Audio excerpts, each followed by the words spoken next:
Welcome, ladies and gents. Chris Andre here. You can find me at BetBoxing on Twitter, or of course you can subscribe to the channel. Let's talk boxing. Let's talk about Dereck Chisora and his fantastic fight against KUBRAT Pulev. Dereck Chisora gets the nod. I thought it was a terrific affair whereby I had Chisora winning the fight 7 rounds to 5. A lot of people were upset about this fight being announced. They were mocking the zone, games changed. But I was telling everybody on Twitter, this is a really good fight. I can't wait for it. A lot of people felt as though they're aging guys, and what's the point? They're washed up guys. The thing is, though, when you've got two lions that are declining along the same trajectory, it becomes a crossroads fight. And so when their reflexes maybe have dwindled slightly, but that power's carrying and their hunger's still there, right? These aren't guys that have dined at the table of boxing and they're ready to retire to their boudoirs and their silk sheets, right? They're ready. They've got the hunger. They will still want success. They still want war. KUBRAT Pulev is the ultimate alpha male. This is the sort of dude that he's the prototypical bully. You can imagine this dude slapping someone's wife in a bar and then laughing in his face, knowing that the guy can't do anything about it. That is the character that KUBRAT Pulev seems to have. That's the persona that he seems to put across. Dereck Chisora is slightly more, I don't know what the word is, up and down, shall we say, unpredictable. I mean, I've seen it myself. I've met Dereck Chisora on numerous occasions, and each and every time the character of Chisora is completely different. And I know people that know him well, people that have been in the same gym as Chisora, that have worked in the same gym, other boxers, other fighters, and they'll say you don't know what you're going to get with Del. You turn up one morning and he's full of laughter, rainbows and sunshine. You turn up another day and he looks like he wants to kill someone. So you've got that sort of personality, but he digs deep. He's not shallow in the sense of, you get a lot of bullies that are shallow, right? Dale's not like that. He digs deep. He goes to the well. They use that phrase consistently tonight. That really does apply to Dereck Chisora. How many times do you see this guy? He looks like he's on the brink of just being decimated, and all of a sudden he bites down on that gum shield and he comes back with a flurry of punches of his own.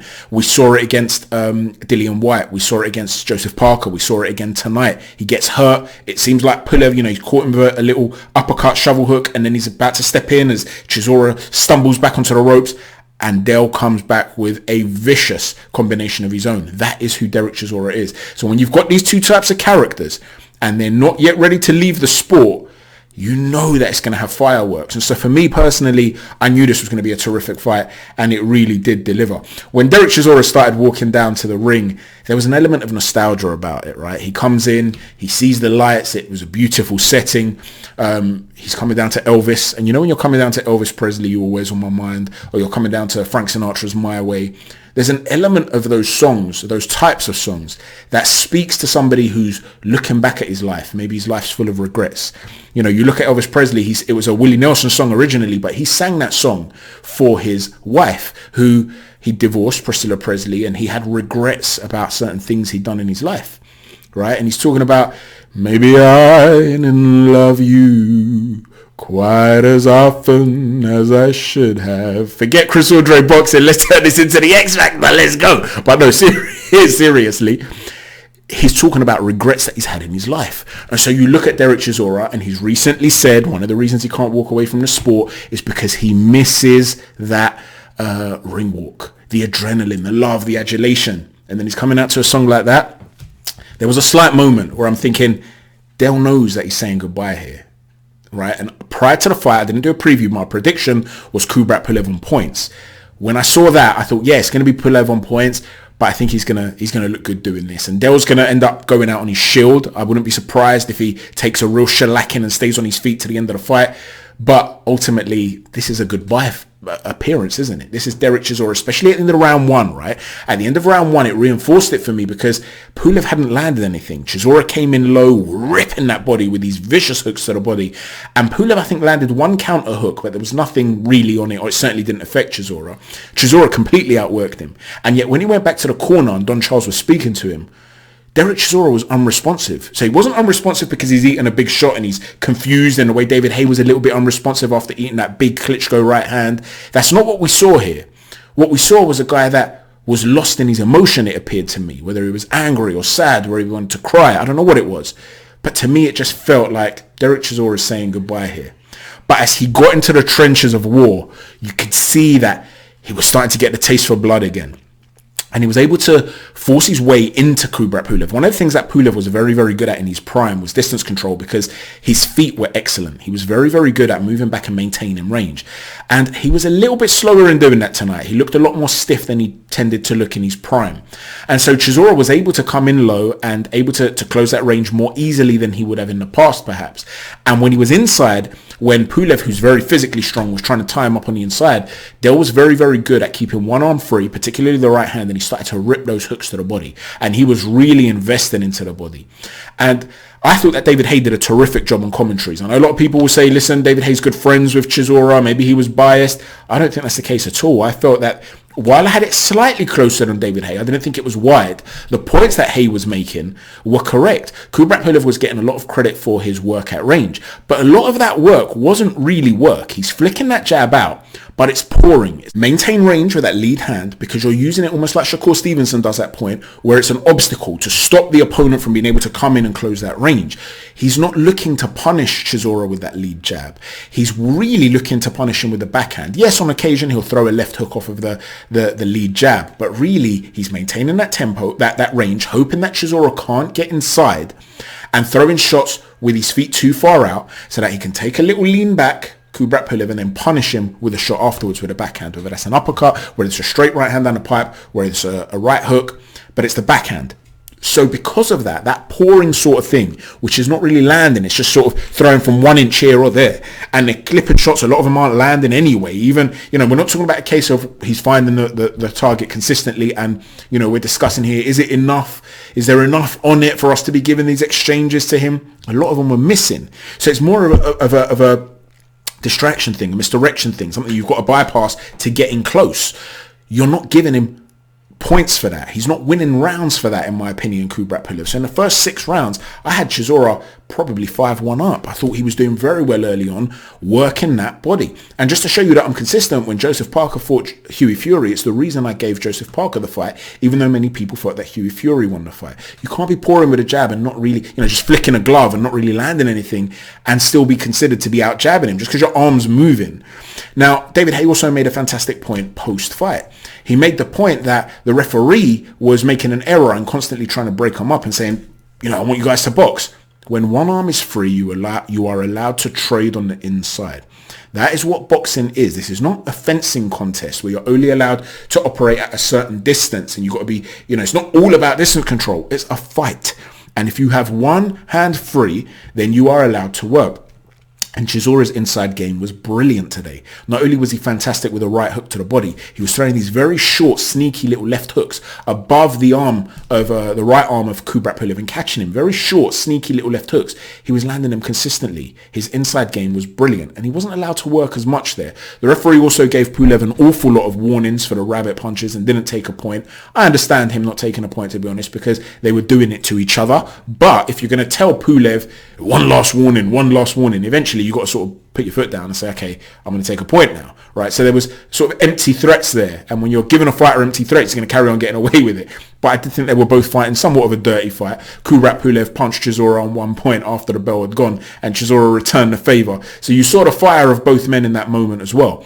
But ultimately, it was, in my opinion, a terrific fight whereby you saw Chisora build up a lead in the first half of the fight. And as he started to tire and was unable to really close the range as quickly, then KUBRAT PULEV is able to start to find more of a home for that backhand and able to sit on the jab more. You heard Barry Jones earlier in the fight say KUBRAT PULEV to deter Dereck Chisora needs to sit on that jab and really throw more power behind the jab. But the problem with that, the danger with that, is the way you shift your weight. If you're going to throw a power jab, you're going to push off of that back foot. Now, you can push off and move out at an angle. You can even sort of push off almost as though you're throwing it upwards, like an up jab where you stay in the pocket.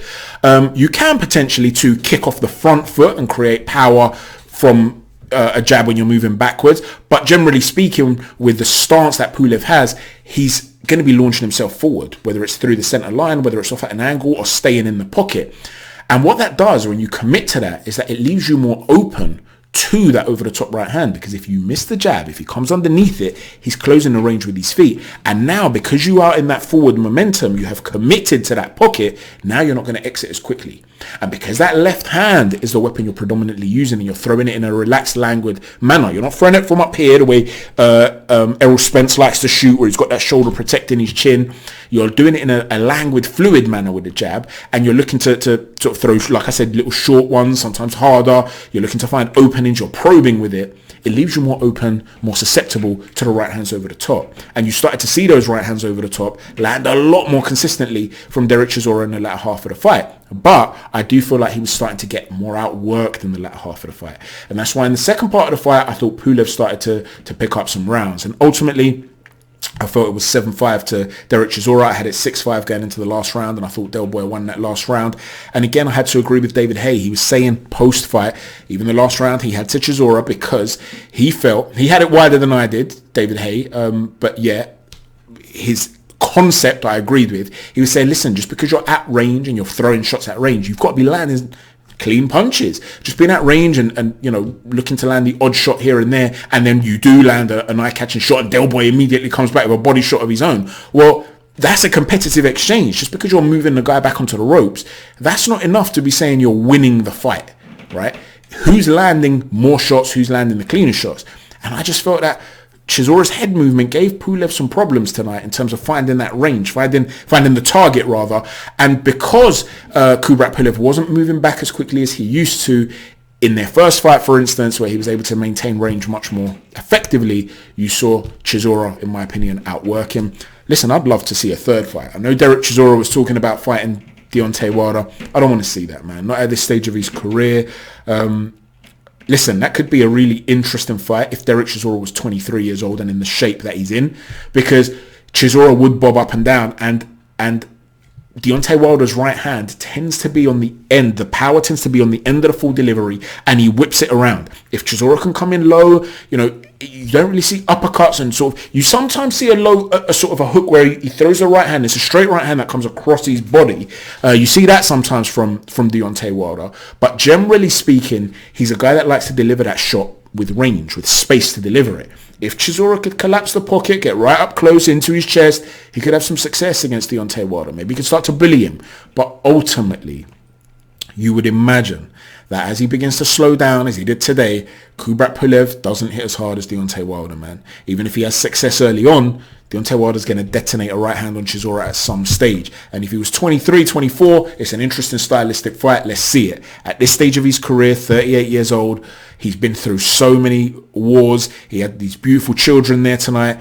You don't want them to be seeing you hurt, man. There's more to life than that. So I wouldn't mind seeing a Pulev third fight. A lot of people didn't want to see this fight. It was a banger. If Chisora is going to carry on fighting, I'm happy to see it. I wouldn't mind seeing a Dillian Whyte third fight. Again, there's a fair argument to be made that both those guys should step away from the sport. What else do they have to prove? But if they're going to continue and they both want to be in big fights, that makes sense. What I don't want to see is Dereck Chisora against Deontay Wilder. I disagree with Eddie Hearn, who was saying that he feels that KUBRAT PULEV is a top 15 or top 10 heavyweight. I agree if you're talking about his career holistically. A 2015, 2016 KUBRAT PULEV, I agree.